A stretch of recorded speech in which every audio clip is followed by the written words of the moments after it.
तापहार दे करके फिर लेना, इससे बड़ा कोई पाप ही नहीं। लंका पर विजय हो गई, विभीषण जी बहुत सारी सामग्री लेकर के आए उपहार के रूप में राम जी के चरणों में।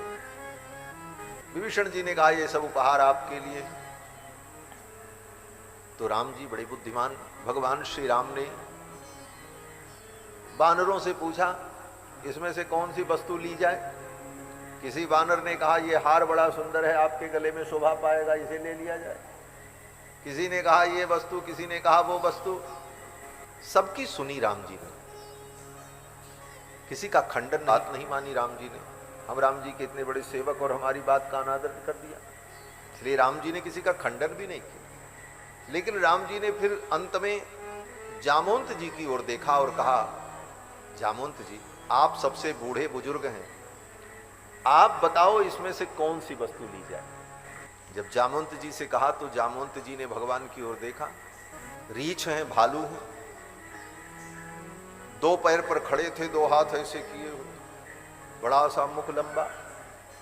अब अपना मुख उठाया ऐसे राम जी को ऊपर देखा कुछ देर तक, फिर नीचे तक देखा, फिर राम जी को ऊपर तक देखा।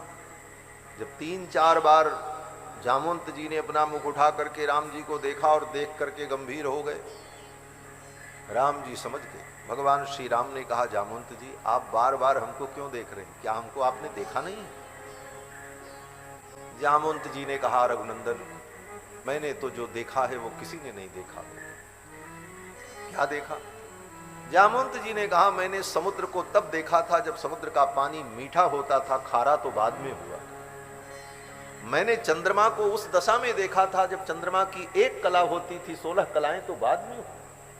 मैंने ब्रह्मा को उस रूप में देखा है जब उनके 5 मुख होते थे, 4 मुख तो बाद में हुआ है, चतुर्मुख ब्रह्मा कहलाए।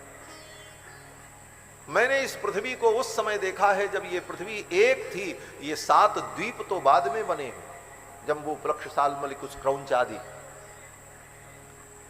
लेकिन इतना सब कुछ देखा मैंने अपने जीवन में, लेकिन आपके जैसा आदमी नहीं देखा।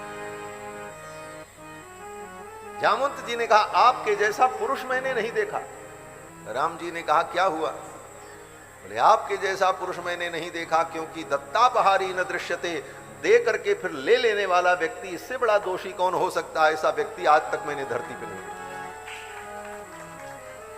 विभीषण से आप क्या लेंगे, सब कुछ विभीषण को तो आपने दिया है, ये लंका का राज्य आपने दिया है, आपकी कृपा से ही विभीषण को सब कुछ प्राप्त हुआ है। अब उसमें से लेना, ऐसा दत्तापहार करने वाला व्यक्ति तो आज तक मैंने धरती पर नहीं देखा। भगवान रघुनंदन मुस्कुराने लगे। यही बात अगर राम जी अपने मुख से कहते तो शायद लोगों को लगता राम जी अहंकार में बोल रहे हैं, राम जी हमारा खंडन कर रहे हैं। लेकिन राम जी नीतिज्ञ हैं, क्योंकि राम जी जैसा नीतिज्ञ कौन होगा। गोस्वामी जी कहते हैं नीति प्रीति परमार्थ स्वार्थ को न राम समझान जथारथ। नीति क्या है, परमार्थ क्या है, स्वार्थ क्या है, ये राम जी से बढ़िया कौन जानता है। राम जी ने जामवंत जी के मुंह से जब ये कहलवाया तो सब चुप हो गए। बोले ये बात तो ठीक है, दत्तापहार नहीं होना चाहिए, दे करके ले लेना ये बहुत बड़ा दोष है।